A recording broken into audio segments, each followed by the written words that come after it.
نحمد و نصلی علی رسولہ الکریم و آلہ و اصحابہ اجمعین اما بعد اللہم صلی علی محمد عبدک و رسولک و صلی علی المؤمنین والمؤمنات والمسلمین والمسلمات وبارک علی سیدنا و مولانا محمد و ازواجہ و ذریاتہ و اہل بیتہ اجمعین۔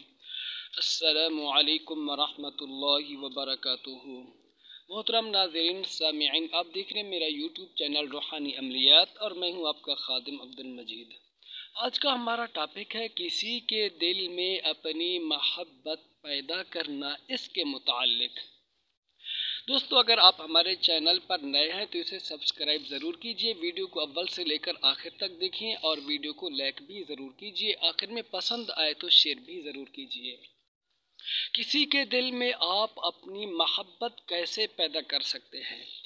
حافظ ابن حجر عسقلانی رحمۃ اللہ علیہ فرماتے ہیں کہ اگر تم یہ چاہتے ہو کہ تمہاری محبت کسی کے دل میں پیدا ہو جائے تو اس کے لیے تمہیں 3 کام کرنے پڑیں گے۔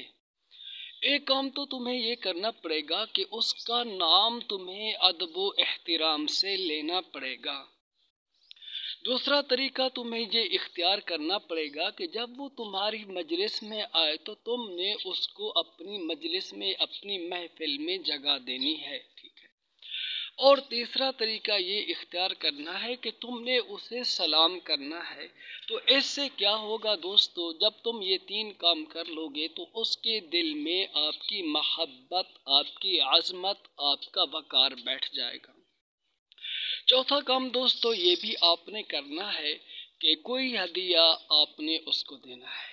اور اس کے متعلق تو ایک حدیث بھی ہے جس میں آپ صلی اللہ علیہ وسلم نے ارشاد فرمایا، تہادوا تحابوا، کہ تم ایک دوسرے کو ہدیہ دو۔ اس سے کیا ہوگا کہ باہمی محبت پیدا ہوگی، تمہارے دل میں اس کی محبت، ٹھیک ہے، تمہارے دل میں اس کی محبت بیٹھ جائے گی اور اس کے دل میں تمہاری محبت بیٹھ جائے گی، ایسا ہی ہوگا۔ تو ایک دوسرے کو ہدیہ دیا کریں، اس سے باہمی محبت پیدا ہوگی۔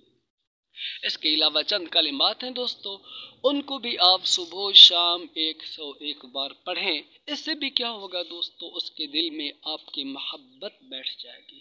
اول آخر 3 بار درود ابراہیمی پڑھیں اور درمیان میں 101 بار اللہم الف بین قلوبنا، اللہم الف بین قلوبنا، صبح و شام 101 بار، اول آخر 3 بار درود ابراہیمی پڑھیں۔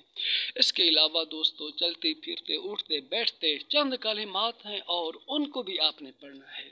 یا اللہ، یا لطیف، یا ودود، یا جامع، یہ 4 کلمات، یا اللہ، یا لطیف، یا ودود، یا جامع، اس کا تصور کر کے تو اس سے بھی کیا ہوگا دوستو، اس کے دل میں تمہاری محبت، عظمت بیٹھ جائے گی۔ لیکن ان اعمال کو صرف جائز مقصد کے لیے کرنا ہے۔ اگر کوئی ناجائز مقصد کے لیے ان اعمال کو استعمال کرے گا تو وہ اس کا نقصان ضرور اٹھائے گا، دنیا میں بھی اور آخرت میں تو ضرور اٹھائے گا۔ اجازت دیجیے، السلام علیکم ورحمۃ اللہ۔